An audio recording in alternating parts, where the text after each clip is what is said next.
고난주간 심야예배 간지를 한번 보시겠어요? 예, 저희가 오늘이 종료주일입니다. 오늘부터 이제 고난주간이 예수 그리스도의 고난주간을 의미해서 또 한 주간 고난주간을 가지게 되는데 내일부터 금요일까지 온누리교회 서빙구 본당에서 저녁 9시부터 밤 10시 30분까지 고난주간 특별 심야 예배를 드립니다. 그래서 예수 그리스도의 고난에 동참하고 함께 묵상하는 시간을 가지는데 여러분들 서빙구 본당이 멀어서 가기 힘든 분들은 여러분 집 근처에 있는 우리 캠퍼스 교회에 가시면 또 영상으로 또 위성으로 함께 예배 드릴 수가 있습니다. 5일 동안 다 참석하기는 어렵더라도 하루 정도는 꼭 고난주간 심야 예배에 동참하셔서 예수 그리스도의 고난에 함께 동참하게 되길 바랍니다. 한 가지 중요한 권고가 있습니다. W 공동체가 5월 17일, 18일 날 전체 수련회를 가게 됩니다. 그러니까 매년 1년에 한 번씩 전체 수련회를 가게 되는데 작년에 저희가 못 갔다고 하더라고요. 그래서 이번에는 올해 파주 제자수양관, 여기서 한 1시간 정도 걸리는 굉장히 시설이 좋습니다. 올해 신축한 건물인데 그곳에서 저희가 1박 2일 5월 17일, 18일 전체 수련회를 갑니다. 모든 분들이 함께 동참하기를 원하고 여러분 핸드폰에 꼭 17일, 18일 미리 말씀을 드리는 이유는 날짜를 좀 조정해달라고 말씀을 드리는 것입니다. 그날 약속이 최대한 있으시더라도 조정해 주셔서 함께 전체 수련회 가서 교제하고 또 함께 은혜를 나누고 또 예배 드리는 그런 귀한 시간이 되길 바랍니다. 여러분 꼭 함께 오실 거죠? 네, 좋은 은혜의 시간이 될 줄로 믿습니다. 제가 한번 기도하고 함께 말씀을 나누도록 하겠습니다. 하나님 아버지 감사합니다. 거룩한 주일 주님을 예배할 수 있는 귀한 은혜를 주심을 감사드립니다. 하나님 아버지 오늘 예배를 통하여서 하나님 만나는 역사가 있게 하시고 주의 말씀을 통하여서 내 삶 가운데 거룩한 열매 맺히는 주일 되게 하여 주시옵소서. 말씀을 통하여서 하나님의 거룩한 음성을 듣게 하시고 그 말씀 가운데 온전히 순종하는 인생 되게 하여 주시옵소서. 감사드리며 예수 그리스도 이름으로 기도합니다. 아멘. 네, 여러분 오늘 말씀은 씨 뿌리는 비유입니다. 교회 신앙생활을 좀 하신 분들은 아마 이 씨 뿌리는 비유를 굉장히 많이 들어보셨을 거예요. 마태복음 13장에는 천국 비유라고 해서 총 7가지 비유가 나옵니다. 예수님께서 천국이 어떤 곳인가, 하나님의 나라가 어떠한 특성이 있는지에 대해서 7가지 비유로 말씀하시는데 그곳에 나오는 비유가 씨 뿌리는 비유, 가라지 비유, 겨자씨 비유, 누룩 비유, 감춘 보화 비유, 진주 비유, 그물 비유, 총 7가지 비유가 나옵니다. 누가복음에는 씨 뿌리는 비유와 그 다음에 등불 비유 2가지만 나오는데 오늘 씨 뿌리는 비유를 통해서 하나님의 나라의 특성에 대해서 우리에게 설명해주고 있는 것입니다. 오늘 본문에 나오는 씨 뿌리는 비유의 핵심은 뭐냐? 이 씨 뿌리는 비유에 나오는 이 비유의 핵심 단어가 3가지가 있어요. 첫 번째는 씨, 두 번째는 밭, 세 번째는 열매입니다. 하나님의 나라에서 생명의 역사를 일으키고 열매를 맺기 위해서는 씨와 밭이 중요하다라고 말씀하는 거죠. 씨가 좋은 밭에 떨어져서 열매를 맺게 되면 30배, 60배, 100배의 엄청나게 많은 열매를 맺게 되는 것이 바로 하나님의 나라다, 천국이다. 우리에게 가르쳐주고 있습니다. 오늘 본문을 쭉 보면 씨는 하나님 말씀이다. 그리고 밭은 우리 인간들의 마음, 말씀을 듣는 우리의 마음의 태도라고 말씀하고 있습니다. 그러니까 하나님 말씀은 완벽하고 완전하기 때문에 흠이 없는 거죠. 이게 부족함이 없는 거죠. 결함이 없는 것인데 열매가 맺고 열매가 맺지 않는 그 열매를 결정짓는 중요한 요소는 밭이다. 우리의 마음 밭이다. 말씀하고 있습니다. 말씀을 듣는 우리 마음의 태도가 좋은 열매를 맺기도 하고 열매를 맺지 못하게 하는 결정적인 요소이다 라고 말씀하고 있습니다. 그래서 우리의 마음밭을 4가지 비유를 들죠. 길가밭, 그 다음에 돌밭, 가시밭, 좋은 밭, 4가지 비유를 통해서 우리에게 설명해주고 있습니다.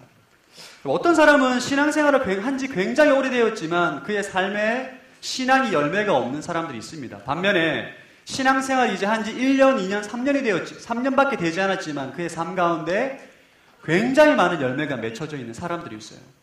왜 그런가?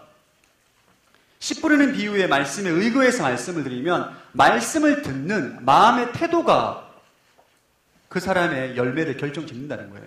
좋은 마음의 태도를 가지고 있는 사람은 좋은 열매, 온전한 열매를 맺는 것이고, 마음에 주님 보시기에 말씀을 받아들이는데 적합하지 못한 마음의 태도를 가지고 있으면 열매 맺지 못한다. 오늘 우리에게 씨 뿌리는 비유를 통해서 우리에게 말씀해주고 있습니다. 오늘 읽은 이 씨 뿌리는 비유는 요즘 교회를 굉장히 괴롭히고 있는 신천지가 성도들을 미혹하는 데 쓰는 제1본문입니다. 제1본문. 이걸 알고 계셔야 돼요. 일명 비유풀이라고 말하는데, 신천지가 성도들을 미혹해서 성도들로 하여금 거짓된 교리에 빠지게끔 하는 첫 번째 단추가 이 비유풀이에요. 이 비유풀, 신천지는 어떻게 우리와 성경 해석이 완전히 다릅니다.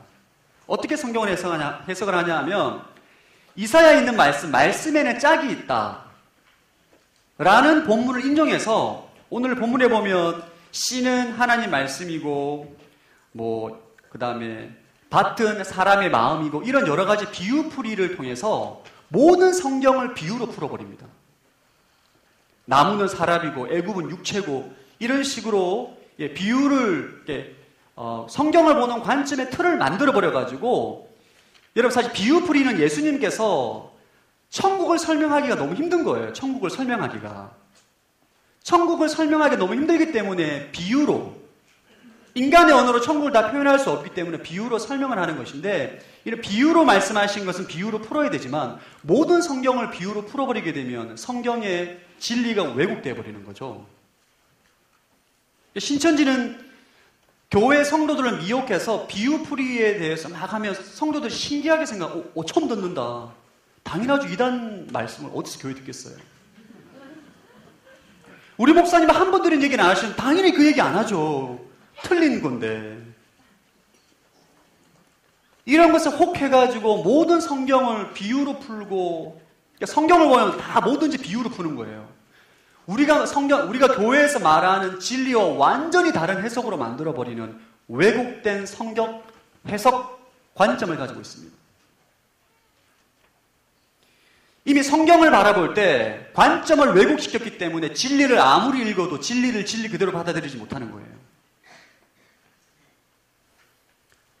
사랑하는 더블유 공동체 청년 여러분, 세 사람이서 모여서 성경 공부를 하는데 아무리 친한 친구가 공부하더라도 마태복음 13장에 나오는 천국 비유를 풀어서 모든 성경을 비유의 관점으로 성경 해석하는 것은 100% 신천지입니다. 여러분 분별할 수 있어야 돼요. 여러분이 성경을 바라보는 기본적인 지식을 가지고 있어야 됩니다. 비유풀이를 깨달아야만 죄사함을 받을 수 있다. 그들이 말하는 논리예요. 어떻게 해야 죄사함을 받을 수 있는 거죠? 예수 그리스도를 믿는 거죠. 그들은 예수 그리스도도 믿고 비유도 풀어야 되고 새 언약도 지켜야 한다. 이런 여러 예수 플러스 알파를 전하는 거예요. 전 여러분들 가운데 영적 분별력을 가지게 되길 축원합니다. 분별할 수 있어야 돼요. 오늘 본문에 하는 씨 뿌리는 비유는 신앙생활 하는 데 있어서 열매 맺기 위해서 반드시 하나님 말씀 우리 마음 가운데 뿌려져야, 우리 마음밭에 말씀이 뿌려져야 한다. 그래야만 열매를 맺을 수가 있는데, 우리의 마음밭의 상태에 따라서 어떤 마음은 열매를 전혀 못 맺는 밭이 있고, 어떤 밭은 100배, 60배, 30배 기하급수적인 열매를 맺을 수 있는 밭이 있다. 네 가지 비유를 통해서 말씀하고 있죠. 첫 번째가 길가밭, 돌밭, 가시밭, 좋은 밭. 네 가지 밭에 대해서 말하고 있습니다. 길가와 돌밭과 가시밭은 열매를 맺지 못하는 밭. 그러나 좋은 밭, 좋은 땅은 열매를 굉장히 많이 맺을 수 있는 밭에 대해서 말씀하고 있습니다. 오늘 네 가지 밭에 대해서 말씀을 좀 나누기로 하고, 첫 번째는 길가밭. 말씀을 듣는 마음밭, 길가. 우리 12절 말씀 한번 읽어보겠습니다. 12절 시작.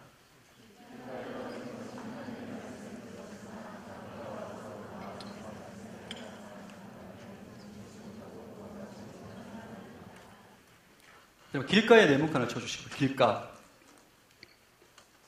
마귀가 와서 그 마음에서 말씀을 빼앗아 줄을 그어주시기 바랍니다. 여러분 시골에 살아신 분들은 그 논에 보면 우리나라 말로 논두렁 길이 있어요. 논두렁 길.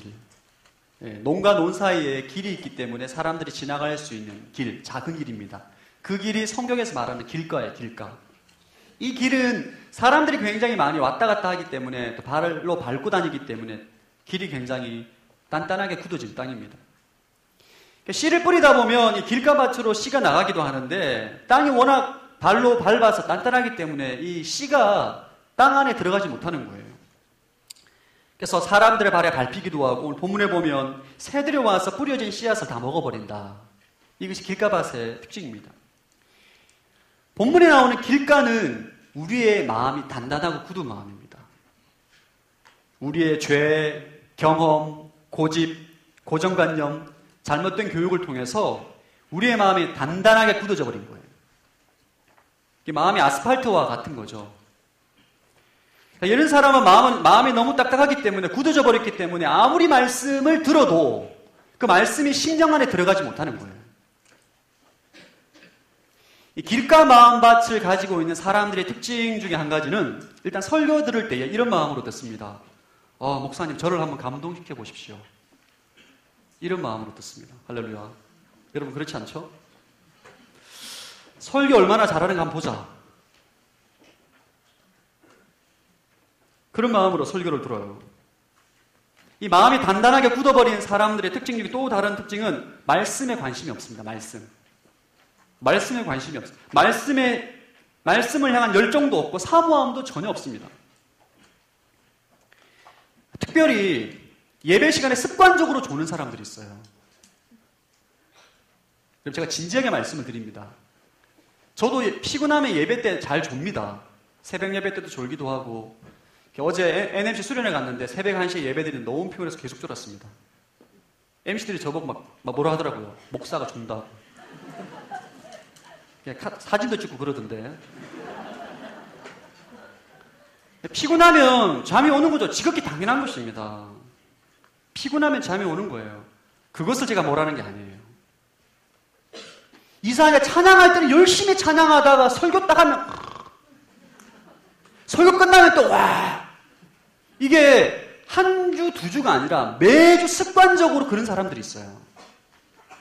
마음 이미 딱딱하게 굳어버린 사람입니다. 아무리 말씀을 선포해도 귀에 말씀이 들리지가 않는 거예요. 말씀을 향한 열정도 없고 관심도 없고 사모함도 없고 그의 마음 가운데 그가 가지고 있는 생각과 교만함과 상처와 두려움으로 꽉 굳어져 버려 있는 거예요.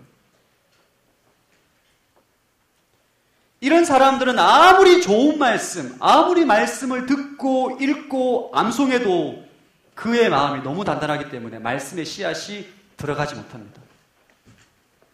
제가 신학교 다닐 때 이런 마음이었어요. 저 신학교에는 매일 체프를 드렸거든요. 매일 체프를 드리면 말씀을 전하러 목사님이 오시는데 그 목사님들은 한국에서 목회를 정말 잘하시고 설교를 잘하시는 분들이 오시는 거예요. 선별해서.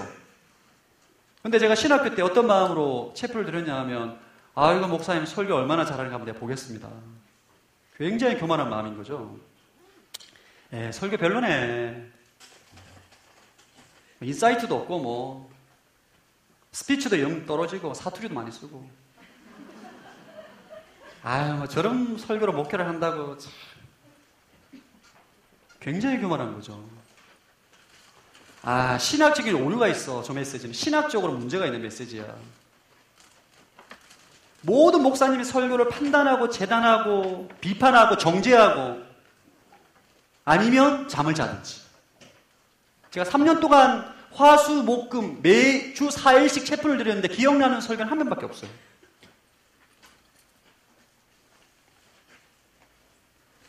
굉장히 강박한 마음인 거죠. 교만은 그 자체입니다. 이런 영혼들은 너무너무 안타까운 거예요. 말씀이 아무리 선포되어져도 귀에 들려도 마음이 굳을 대로 굳어졌기 때문에 말씀의 씨앗이 그의 심령 안에 들어갈 수가 없습니다. 불가능해요.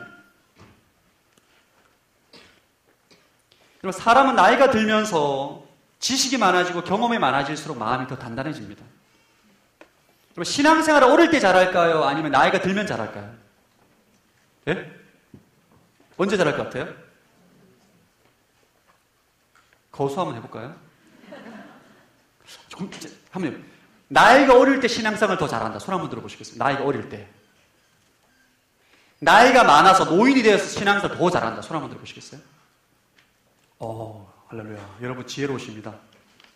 저는 개인적으로 나이가 들면 신앙생활 더 잘할 줄 알았어요. 왜냐하면 이제 죽음이 가까웠기 때문에 내가 육신의 죽음 이후에 사후에 대한 내가 관심을 가지기 때문에 죽음을 맞이하고 준비해야 되기 때문에 저는 영적인 것에, 종교적인 것에 관심을 더 많이 가질 줄 알았어요.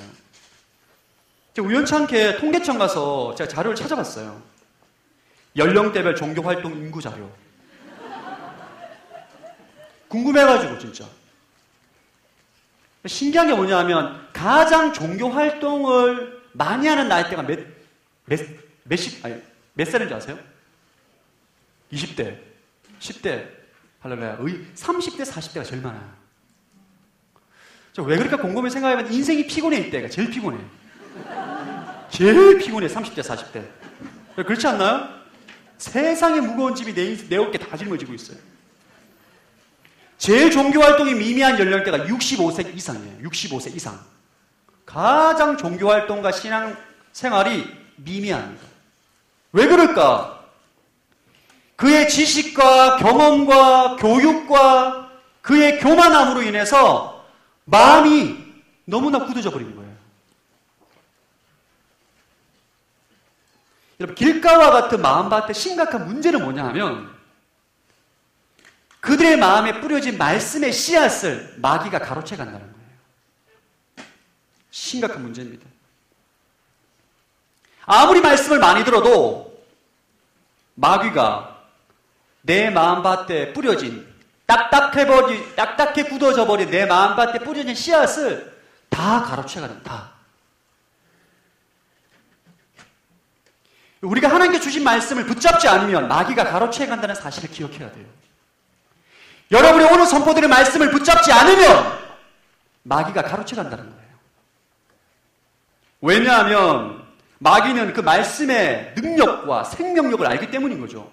그 말씀을 통해서 인생이 변화되고 내면의 상처가 치유되고 회복되고 구원을 받을 수 있는 능력 있는 말씀이기 때문에 틈만 나면 우리의 딱딱한 마음 위에 뿌려져 있는 말씀의 씨앗을 가로채기 위해서 수단과 방법을 가리지 않는 거예요. 우리는 하나님의 은혜의 강물이 흘러갈 때 그 은혜를 붙잡아야 돼요. 은혜를 받지 못하면 마귀가 가로채어 간다는 것입니다. 여러분이 말씀을 들으면 오늘 결단하시고 오늘 실천하기로 결정하는 거예요. 아멘. 이번 주 주일 예배는 좀 피곤하니까 다음 주 주일 예배 때 은혜 받아야지. 그런 마음으로 가지면 안 돼요. 오늘 바로 지금 이 시간에 말씀으로, 찬양으로, 기도 가운데 은혜를 받아야 돼요. 내일 새벽부터 기도해야 되겠다. 지금 기도해, 지금. 은혜를 미루면 안 돼요. 말씀의 능력과 은혜를 미루면 안 되고 바로 지금 이 순간 붙잡는 거예요. 저를 한번 따라하게. 은혜는 바로 지금 받는 것이다.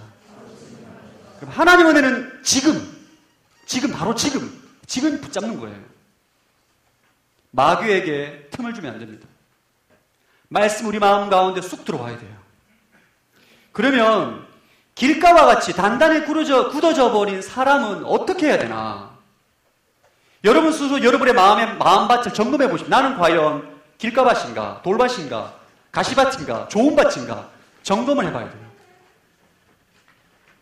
여러분들과 나는 길가밭처럼 마음이 너무 단단하게 굳어져서 말씀을 들어도 귀에 들어오지도 않고 맨날 판단하고 졸고 이게 습관을 넘어서 완전히 영적인 문제로 제가 자리가 잡혔습니다. 하시는 분들은 어떻게 해야 되나?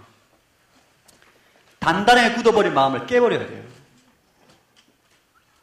부셔야 합니다. 굳은 마음들을 기경해야 돼요. 나의 고정관념이 깨져야 합니다. 나의 자존심과 교만이 깨져야 해요. 나의 논리와 상식의 틀이 깨져야 됩니다. 어떻게 깨야 되나? 회개할 때 깨지는 겁니다. 회개할 때. 여러분의 죄, 여러분의 교만함, 여러분의 잘못된 논리와 상식을 주님 앞에 회개할 때 성령 역사를 통해서 우리 마음 가운데 모든 굳어져 있는 마음이 기경되는 거예요.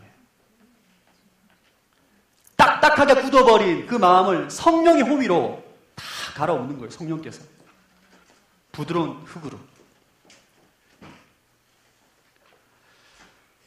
여러분 오늘 기도하실 때 회개 기도할 텐데 여러분 마음 가운데 있는 모든 굳어져 있는 마음들을 회개하십시오. 놀라운 영적인 세계를 경험하게 될 줄로 믿습니다. 두 번째 마음밭이 돌밭입니다. 돌밭. 말씀을 듣는 마음밭 두 번째 돌밭. 우리 13절 말씀 한번 읽어보겠습니다. 13절 읽어보겠습니다. 시작.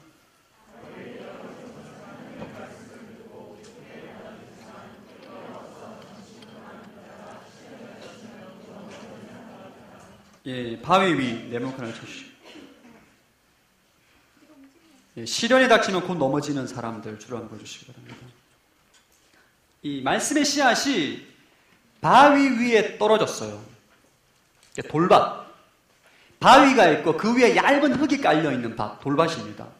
이 돌밭은 흙이 얕고 그 아래에 돌이 있어요, 돌.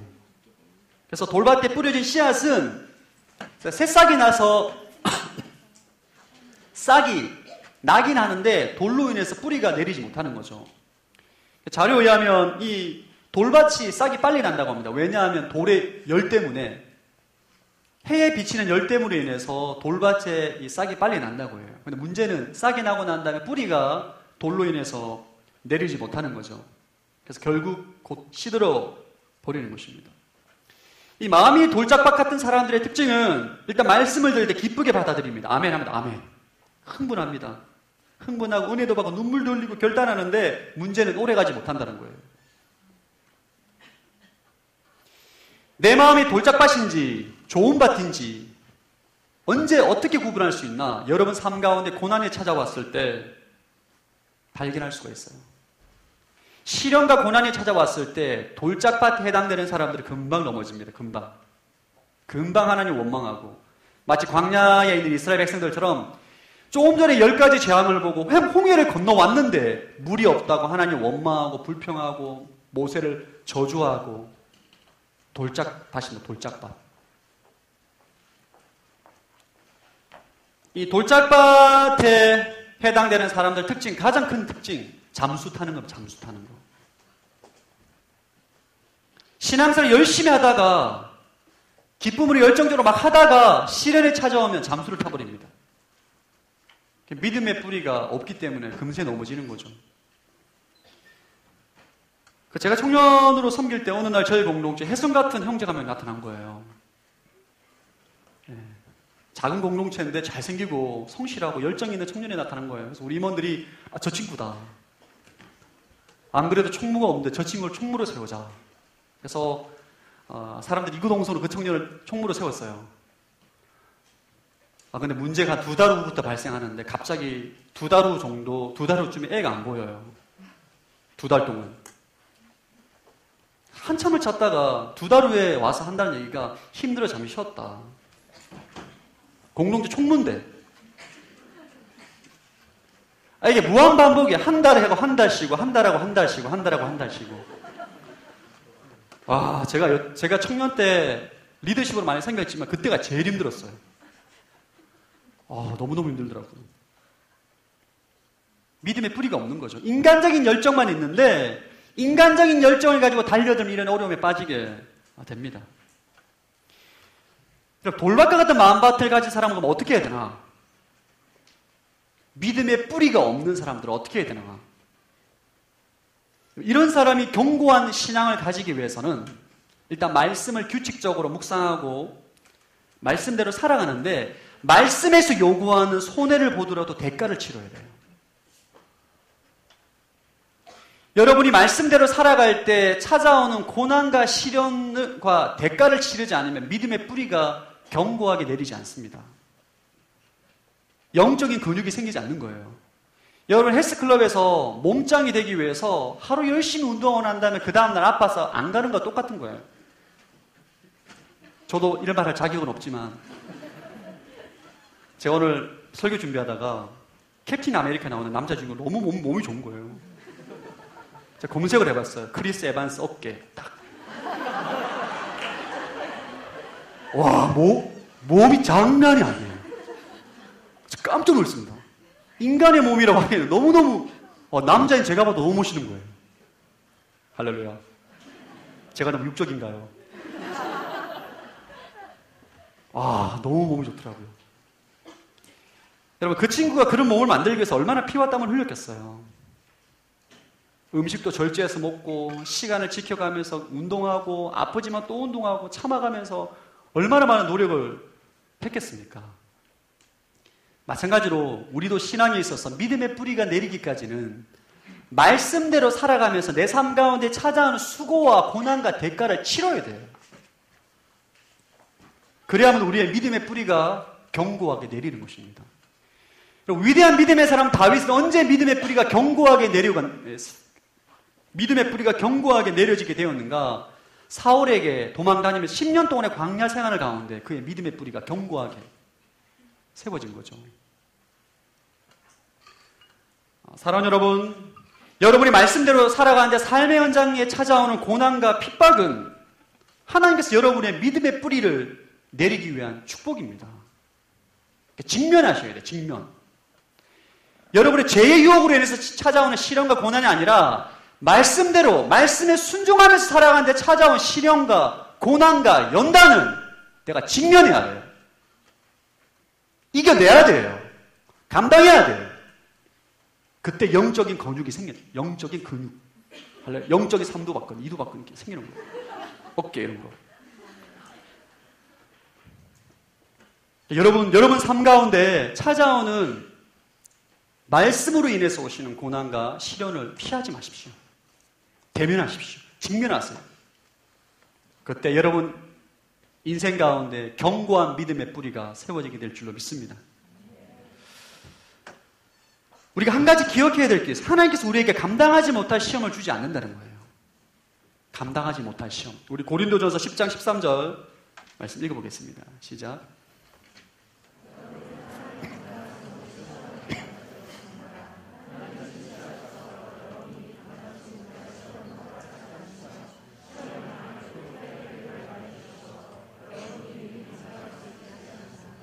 여러분이 말씀대로 순종하며 살아갈 때 찾아오는 시련과 고난은 여러분이 충분히 감당할 수 있는 시험입니다. 믿으십니까? 이것을 믿으셔야 돼요. 저를 앞에 따라해 주시면 나는 능히 감당할 수 있다. 여러분 인생 가운데 찾아온 모든 시험과 시련은 능히 감당할 수 있는 거예요. 그것을 감당할 수 없을 때에는 주님께서 피할 길 또한 주십니다. 한 걸음 한 걸음 순종하며 나아갈 때에 우리 인생 가운데 믿음의 뿌리가 견고하게 세워지게 될 줄로 믿습니다. 세 번째, 말씀을 듣는 가시밭이에요. 가시밭. 우리 14절 말씀 한번 읽어보죠. 14절 시작.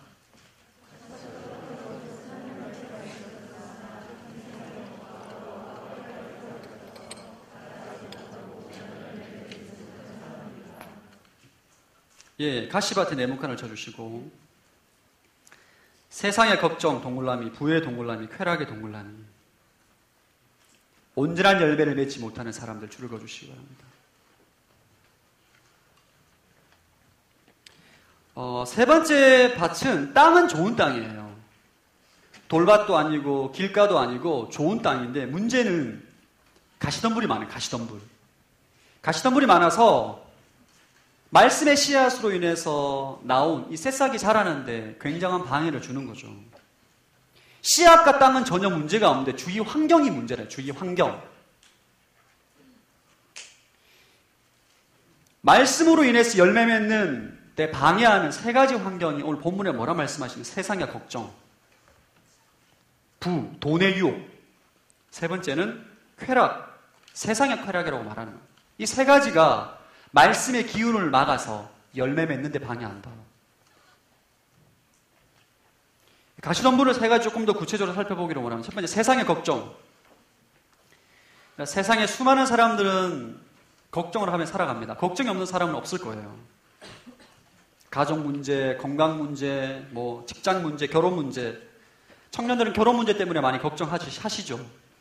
할렐루야. 예, 어떻게 보면 당연한 거죠. 청년들과 상담하다 보면 결혼에 관련해서 굉장히 많이 걱정을 하고 있는 걸 제가 발견하게 됩니다. 여러분 이 말씀을 통해서 힘을 얻게 되길 바랍니다. 아멘 해주세요. 네. 한자 성어에 기우라는 단어가 있어요. 기우. 뜻이 뭐죠? 예. 미래에 대해서 쓸데없는 걱정을 할 때 우리가 기우라고 말하는데 이 단어는 중국 기나라에 살던 한 사람이 하늘이 무너지면 어디로 피해야 하나. 이 걱정 때문에 식음을 전폐해서 나온 단어가 기우입니다. 기우. 하늘이 무너질까봐. 너무너무 걱정되는 거죠. 하늘이 무너질까봐. 쓸데없는 걱정한다는 거죠. 오늘날 그리스도인들이 쓸데없는 걱정을 너무너무 많이 해요. 하나님의 자녀임에도 불구하고 세상 사람들이 걱정하는 동일한 걱정을 하며 살아가고 있는 거죠. 무엇을 먹을까? 무엇을 입을까? 저희 최근에 묵상했던 사무엘상에 보면 이 세상의 걱정으로 인해서 비참한 인생으로 전락했던 사람이 나옵니다. 사울이죠, 사울. 다윗에게 왕이 빼앗길까봐, 왕의 권위가 무너질까봐, 백성의 여론이 떨어질까봐 계속 불안하고 초조하며 살아가는 거죠. 여러분 가운데 삶의 문제를 묵상하지 않게 되기를 축복합니다. 삶의 문제를 묵상하다 보면 걱정이 커집니다. 점점점 걱정이 커지게 되어 있어요. 문제를 묵상하다 보면 말씀이 여러분의 심정 안에서 힘을 발휘하지 못합니다. 저를 한번 따라해 주시거나 묵상은 말씀만 해야 한다. 그러니까 묵상은 무엇을 묵상해야 돼? 말씀만 묵상해야 돼. 말씀만. 여러분의 세상의 문제와 상황과 환경과 사람을 묵상하면 낙심하고 좌절하고 화가 나고 열받게 돼 있어요. 제가 지난주 금요일에 축구를 하다가 다리를 까였는데 김승수 목사님께 왼발을 까이고 윤석호 목사님에게 오른발을 까였습니다. 어제 좀 묵상을 했었어요. 너무너무 화가 나더라고요. 진짜. 제가 수비수예요. 수비수. 공격수가 수비수를 반칙하는 경우는 거의 없습니다.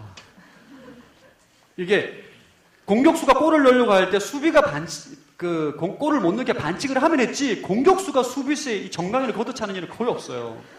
이건 실력의 문제라고. 실력이 안 되면 안 되는 대로 해야 되는데 무리하니까 제 정강이 발을 까는 거 아니에요. 묵상하면 묵상해서 화가 치밀어 오르는 거예요. 진짜. 윤서호 목사님은 동갑인데 이놈은 다음 주 보자. 다음 주 가만히 안 있겠다. 내가 너의 정강을 까고 말겠다. 이런 막 묵상이 되는 거예요. 세상의 걱정을 하며 살아가고 있는 우리 그리스도인들이 하나님께서 뭐라 말씀하시는가?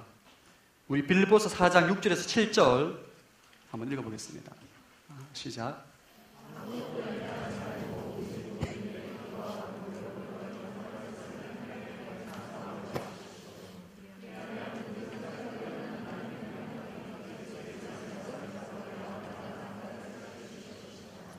염려하지 말고 기도하라. 하나님께서 우리에게 주신 말씀이에요. 아무것도 염려하지 말고 기도하라. 하나님께서 어떤 문제는 염려하고 어떤 부분에 있어서 영역에 있어서 걱정, 근심하는 것을 허락하는 것이 아니라 아무것도 염려하지 말고 감사함으로 하나님께 구하라.